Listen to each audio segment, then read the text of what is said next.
Kottayam medical കോളേജിലെ പുതിയ surgical ബ്ലോക്കാണ്, മൾട്ടി സ്പെഷ്യാലിറ്റി ബ്ലോക്കാണ് ഇതായി കാണുന്നത്. അതായത് ഇപ്പോൾ പ്രവർത്തിച്ചു വരുന്ന 3 വാർഡുകളടങ്ങുന്ന 3 നിലയിൽ വരുന്ന ആ പഴയ കെട്ടിടം അത് അപകടാവസ്ഥയിലേക്കാണ്. ബലക്ഷയം സംഭവിച്ചു എന്നതിനെ തുടർന്ന് മനസ്സിലാക്കിയാണ് സർക്കാർ ഈ വലിയ കെട്ടിടം, അതായത് ഒരു 525ഓളം കിടക്കകളുള്ള നിരവധി ഓപ്പറേഷൻ തിയേറ്ററുകളുള്ള വളരെ വിപുലമായ ഒരു ബ്ലോക്ക് പണി കഴിപ്പിച്ചു.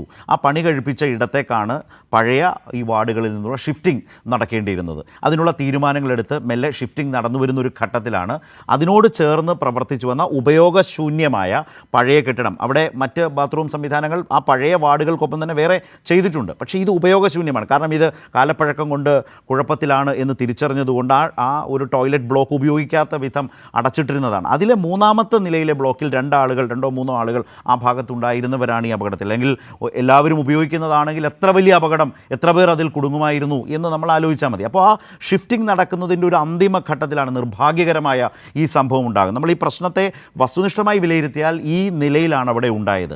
ഒരാളുടെ ജീവൻ നഷ്ടപ്പെടുന്നുവെന്ന ഏറ്റവും വേദനാജനകമായ ഒരു അവസ്ഥ കൂടി ഉണ്ടായി. എല്ലാ ഷിഫ്റ്റിങ്ങും പൂർത്തിയാകുന്നതിൻ്റെ ഒരു ഘട്ടത്തിൽ വെച്ചാണ് ഇത് സംഭവിച്ചത് എന്നത് നമ്മൾ കാണേണ്ടതാണ്. ഇവിടെ ഞാൻ റോണി കെ ബേബി ഇത് പറയുമ്പോൾ താങ്കളോട് ചോദിക്കാനുള്ളത്, നിങ്ങൾ ആരോഗ്യമന്ത്രിയെ ക്രൂശിക്കുമ്പോൾ ഈ പണി ആകെ ചെയ്ത് അതിനു പകരം ഏറ്റവും വലിയ കെട്ടിടം പണിത് കോട്ടയം ജില്ലയാണെന്നുള്ള ആലോചിക്കണം.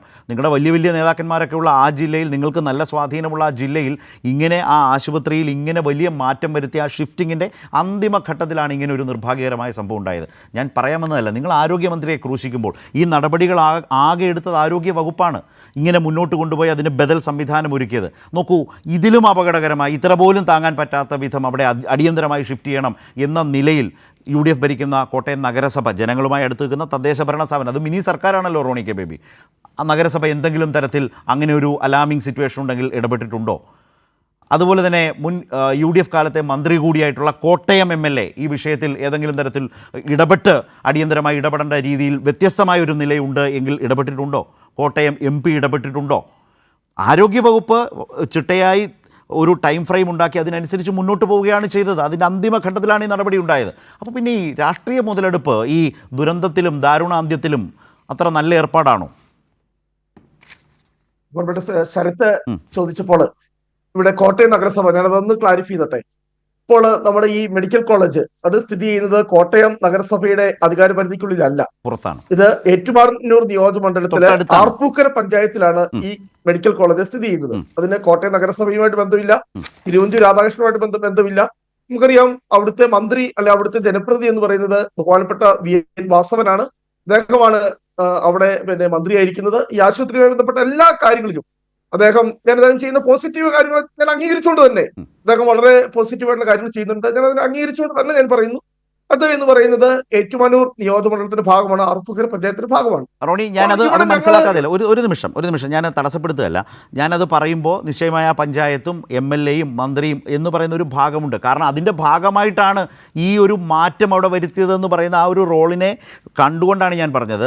ഇതൊരു പഞ്ചായത്തിൻ്റെ മാത്രമല്ലല്ലോ മെഡിക്കൽ കോളേജ്, തൊട്ടിപ്പുറത്ത് നഗരസഭ നിൽക്കുന്നു. തിരുവഞ്ചൂർ രാധാകൃഷ്ണനെ പോലെ വളരെ സീനിയറായ മുൻമന്ത്രിയായ ഒരു നേതാവ് അവിടെയുണ്ട്, MP ഉണ്ട്, കോട്ടയം നഗരസഭയുണ്ട്. ഈ മേഖലകളിൽ നിന്ന്, ഈ സംവിധാനങ്ങളിൽ നിന്ന് എന്ത് ഇടപെടലുണ്ടായി? ഈ സംഭവം ഉണ്ടായപ്പോൾ അവിടെ ഏറ്റവും അധികം സമയം ചെലവഴിച്ച ഒരു MLA കോൺഗ്രസ് MLA ആണല്ലോ, ചാണ്ടി ഉമ്മൻ. അതുപോലെ തിരുവഞ്ചൂർ രാധാകൃഷ്ണൻ. ഇവരൊക്കെ യഥാർത്ഥത്തിൽ അവരുടെ ഒരു ഉത്തരവാദിത്വത്തിൽ നിന്നുകൊണ്ടുകൂടി ഈ സർക്കാരിന് മുമ്പിൽ ജാഗ്രതയോടെ സർക്കാരിനെ ഓർമ്മപ്പെടുത്തും വിധത്തിലേക്ക് ഇടപെടേണ്ടതായിരുന്നില്ലേ എന്ന് ഞാൻ ചോദിച്ചതാണ്. അങ്ങനെയും ഒരു വശമുണ്ടെന്നേ പറഞ്ഞുള്ളൂ. ക്രൂശിക്കാൻ ഇറങ്ങിത്തിരിക്കുമ്പോൾ എല്ലാവർക്കും നാട്ടിലെ കാര്യങ്ങളെക്കുറിച്ച് ചൂണ്ടിക്കാട്ടാൻ ഉത്തരവാദിത്തമില്ലെന്നേ ഞാൻ ചോദിച്ചുള്ളൂ. ശരത്തെ, നമ്മൾ ഈ വിഷയം ഇത്രയും ഇവിടെ വഷളായി മാറിയതിന് കാരണം എന്താണ്? ഇന്നലെ തൊട്ട് നമുക്കറിയാം, ഒരു വലിയ വിമർശനം ഇവിടെ സർക്കാരിനെതിരെ, ആരോഗ്യമന്ത്രിക്കെതിരെയൊക്കെ ഉയരുന്നുണ്ട്. ഇവിടെ അങ്ങ് ചൂണ്ടിക്കാണിച്ചതുപോലെ തന്നെ അവിടെ ഒരു ബഹുനില കെട്ടിടം, 8 നിലയോളം വരുന്ന പുതിയ സർജിക്കൽ ബ്ലോക്ക് 500 കോടിയിൽ പരം രൂപ ചെലവഴിച്ച് പണി പൂർത്തീകരിച്ചിരിക്കുക. ഇവിടെ വരുന്നത് എന്താ? ഈ പറയുന്ന രോഗികളെ അവിടെ സമയബന്ധിതമായി അവിടേക്ക് മാറ്റിയിരുന്നെങ്കിൽ, ഇവിടെ നമുക്കറിയാം, നമ്മള് എല്ലാം ഭംഗിയാണ് എന്ന് പറഞ്ഞ് ബോഡി വെക്കേണ്ട കാര്യമില്ല. ഇവിടെ തന്നെ നമുക്കറിയാം, കോൺഗ്രസ് മാത്രമാണോ ഇപ്പോൾ ബഹുമാനപ്പെട്ട വീണ ജോർജിനെ വിമർശിക്കുന്നത്? CPM-ന്റെ ഭാഗത്തു നിന്ന് തന്നെ ഇവിടെ വലിയ വിമർശനം CPM-ന്റെ പല ഭാഗത്തു നിന്നും ഇപ്പോൾ ഈ മന്ത്രിക്കെതിരെ ഉയർന്നു കഴിഞ്ഞിരിക്കുകയാണ്. ഞാൻ അങ്ങയുടെ ശ്രദ്ധയിലേക്ക് ഒരു കാര്യം ചൂണ്ടിക്കാണിച്ചുകൊള്ളട്ടെ.